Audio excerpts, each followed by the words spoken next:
bonjour à tous et à toi aussi Marie, je suis content d'être avec toi ici dans la vallée de l'Odeur. C'est un peu... tu entends le bruit de l'eau, tu entends... on est en éveil des sens et aujourd'hui particulièrement ce 21 février 2021, les températures sont drôlement chaudes, drôlement folles presque. Donc voilà, je suis inquiet pour différentes choses par rapport au climat et par rapport un peu comment l'homme s'organise avec la pandémie. C'est pour ça que je viens vers le citoyen, mes amis, pour essayer de leur faire comprendre la situation qui, je ne pense pas, soit désespérée parce qu'on voit des signes où concrètement on veut revenir sur les éléments essentiels de la vie. Mais voilà, ici on est au Stordoir, dans l'entité Amsterernaline, et c'est un lieu où qui me paraît être intéressant. En tout cas, les lieux vivent, les gens y vivent, les gens y habitent, ils sont venus au monde dans certains lieux. Ensuite, ils partent. Généralement, on revient sur ces racines de la vie. Les lieux sont quelque chose d'un petit peu en mouvement en permanence. Et c'est peut-être ça qu'il faut essayer de retrouver. Mon message que je conclurai après 2-3 interventions dans la vallée de l'Odeur, c'est ça. C'est peut-être retrouver la capacité de faire le récit de sa vie dans un lieu et de pouvoir faire vivre le lieu par rapport à ça. Allez, maintenant on part un peu plus loin. Nous sommes ici à Berzé, dans la vallée de l'Odeur, un peu plus loin. On est en province de Namur. On vient de quitter le Stordoir de Courseulles. Dans toute la vallée, il y a le chemin de fer, la ligne 132. On est passé en venant de Courseulles, il y a pas mal de fours à chaud aussi. L'exploitation a été faite en ce sens pour avoir du calcaire pour les usines sidérurgiques, entre autres. Je viens vers mes amis et vers les citoyens qui entendent cette petite audition. C'est parce qu'il y a un grand projet qui est en train de... comment dire, on en parle de plus en plus, qui est le projet Le Chemin de l'Odeur. C'est quelque chose qui nous tient à cœur depuis pas mal d'années au niveau de l'ASB Le Chemin d'un Village, qui est une petite association. Mais néanmoins, elle a mis en évidence l'importance de l'odeur pour essayer d'avoir un projet global. Je ne sais pas si c'est le bon terme aujourd'hui de la globalité, parce que on parle beaucoup du global, du local. Ça demande énormément à mon avis, de présentation et de précision. Il faut être aujourd'hui très très précis par rapport à ça, qu'est-ce qu'est global. Mais en tout cas d'avoir une dimension qui est d'essayer de pouvoir se rendre compte de ce qui se passe sur un territoire donné. Et donc, pour être sensible à tout cela, moi je me suis dit, si on peut travailler sur un bassin versant. Un bassin versant, c'est la rivière et les lignes de crête. Si on peut travailler sur un bassin versant et se donner une petite idée de ce qui se passe sur un bassin versant, on peut à ce moment-là peut-être réaliser un territoire d'excellence et peut-être amorcer un projet de vie ensemble avec les différents lieux traversés. Parce qu'il ne faut pas nécessairement des lieux... des territoires exorbitants, des choses comme ça. Il faut surtout avoir une compréhension de l'autre et par proximité, de proche en proche, faire un peu son analyse qui permette de pouvoir rencontrer l'autre. Voilà. Et à ce moment-là, le récit peut démarrer. Donc voilà, donc avec quelques photos, on peut... Le problème, c'est de se situer. C'est pas toujours simple de se situer, mais quand on se situe, on a déjà là une bonne base pour pouvoir se dire qu'est-ce qu'on va faire dans la vie, un bon sens de la vie, quoi. C'est clair que l'énergie, pour pouvoir faire vivre les territoires, les énergies sont importantes. Il faut, c'est des énergies de base avoir la capacité de pouvoir s'alimenter, de pouvoir se vivre. Le primaire reste encore les productions primaires de la capacité de pouvoir manger un bon repas restent des éléments fondamentaux. Et donc il faut faire un peu la compréhension, à mon avis, de l'évolution du monde rural et aujourd'hui la conjugaison qui peut exister avec le développement urbain, qui restent quand même des sujets de conversation relativement larges, qui ont été toujours des sujets très importants au niveau de l'évolution de l'ASBL Chemin d'un Village. C'est de comprendre comment il peut avoir des générations qui passent et de voir un peu comment se construit l'évolution de l'humanité. Comment les gens qui vivent, qui ont une histoire, avec leur métier, avec les relations humaines qu'ils ont, comment ils peuvent construire le demain. Et ça, en réalité, ça nous vient de loin. Dans tous les lieux, que ce soit les villages, les terres, les bois, les campagnes, tout ça, il y a une énergie vitale qui permet de construire les récits de demain qui donnent un sens à notre vie.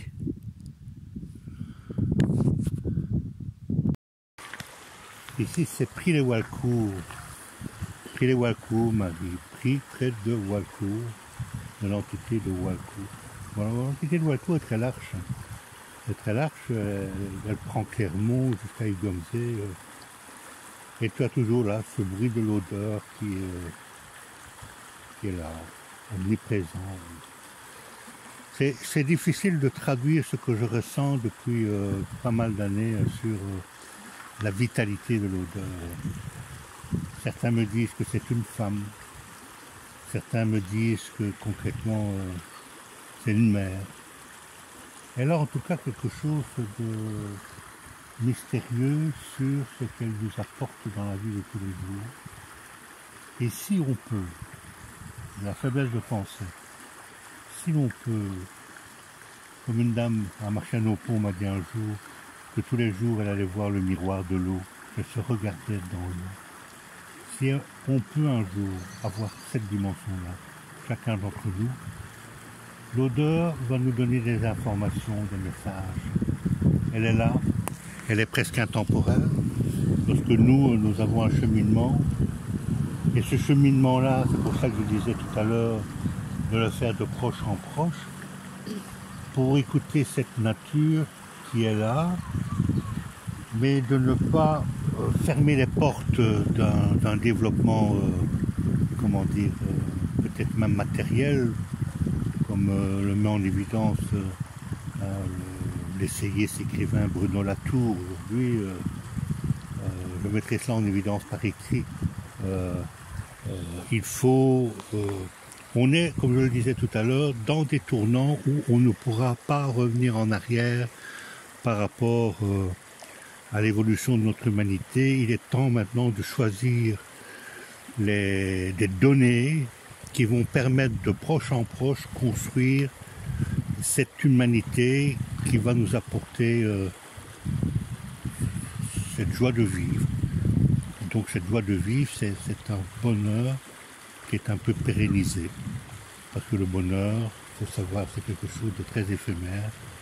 Mais la joie, c'est ce qui nous permet de nous réveiller chaque jour le matin et de pouvoir apprécier notre cadre de vie et notre quotidien et pas à pas avancer avec nos voisins, notre famille et pouvoir être proche de quelque chose qui nous dépasse, qui certains appellent l'amour, mais c'est quelque chose qui est quelque chose d'inatteignable, mais qui donne du sens à notre capacité de vivre ensemble.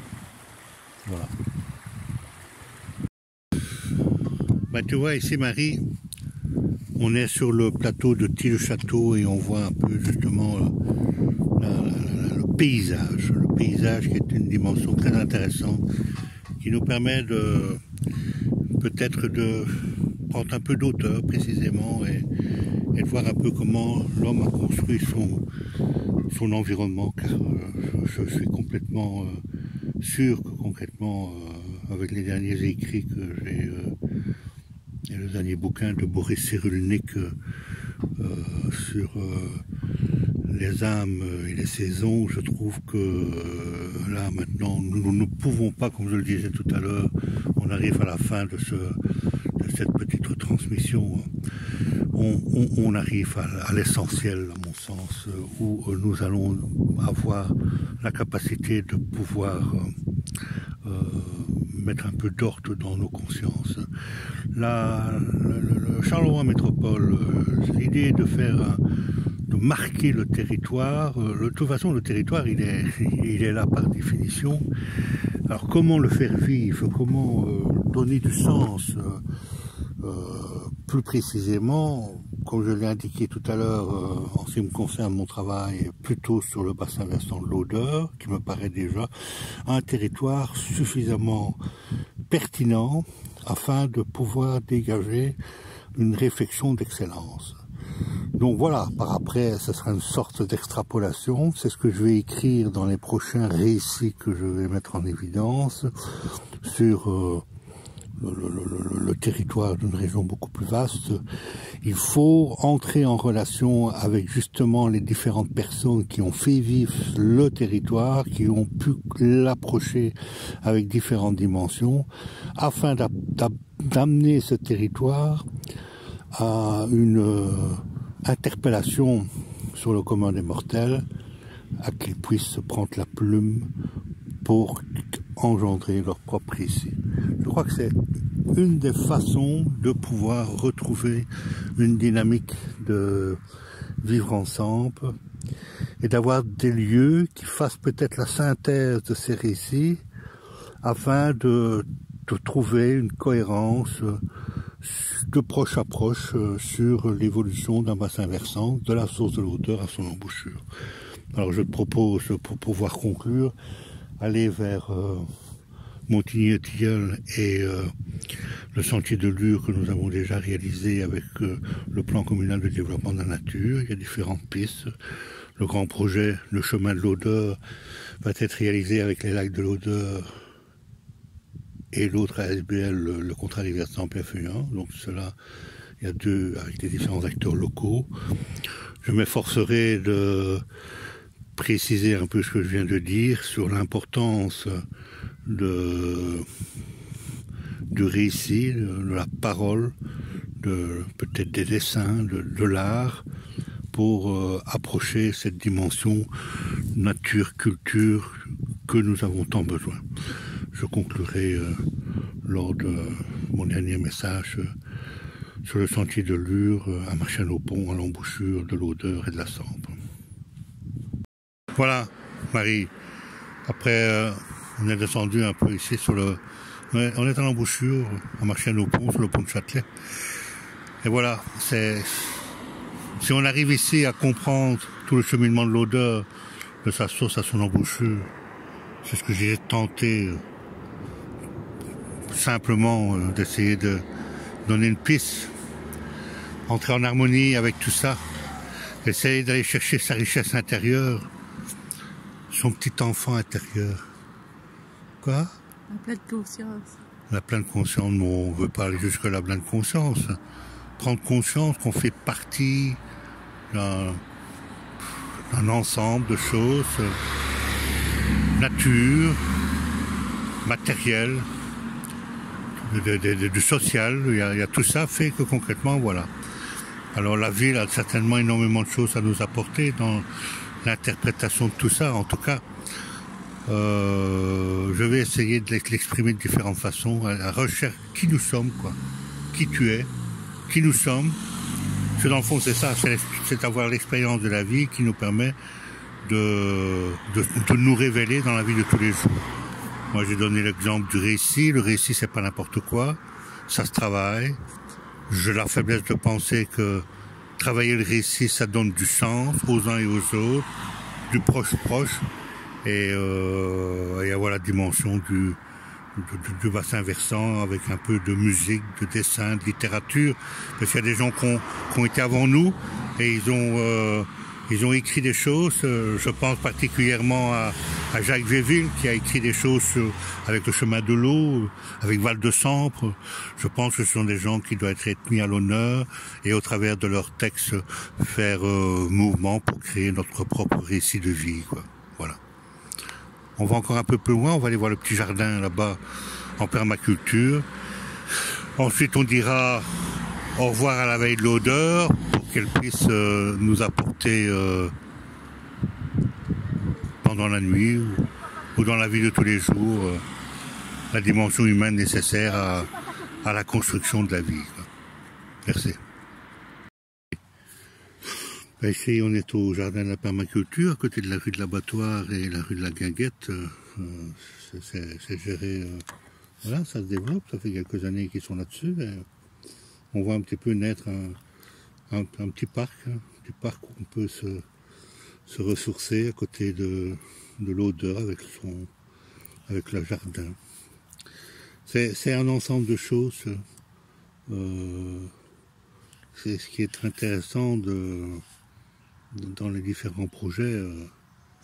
Et ici, comme nous faisons la synthèse de ce que nous avons essayé de faire aujourd'hui par quelques stations que nous avons essayé d'interpréter, ce que je voudrais, c'est que Charleroi Métropole, il a un bureau d'études dessus pour le chemin de l'odeur, pour voir un peu la faisabilité du projet et ensuite précisément de voir un peu le récit qui pourrait peut-être articuler un peu ça. En ce qui me concerne ici, par exemple, le jardin est un bel exemple d'endroit, de lieu qui peut être développé avec les différents thèmes qui pourraient être développés sur les différents lieux que nous pourrions traverser dans le cadre du chemin de l'odeur et en faisant ce cheminement de la source à son embouchure et inversement, avoir des informations qui permettent de faire du développement humain et du développement de la nature, on va dire comme ça, et avoir des stations précisément, faire différentes boucles. Nous avions prévu, car nous avions entériné ce projet-là en 2003, je pense, dans le cadre de contrats versants et affluents. On peut conserver un peu la dynamique des sentiers que nous avons mis un peu en évidence, sur différents thèmes, avoir différents sentiers le long de l'odeur. Et mon vœu magistral, si je peux me permettre, c'est d'avoir de la musique qui accompagne ce cheminement de l'odeur. Et je propose de créer un événement tous les jours, qui est tout simplement d'avoir dans les oreilles, en accompagnant l'odeur, la 6e symphonie de M. van Beethoven, Ludwig, la 6e symphonie, la symphonie pastorale. Ça me paraît être un bon, comment dire, une bonne façon de pouvoir garantir l'évolution du projet et d'avoir un souci d'ensemble, de pouvoir sédimenter justement le long de la rivière pour développer ce bassin versant avec une terre nourricière intéressante en humus en termes de concrétisation de projet des hommes et de la nature avec la symphonie pastorale.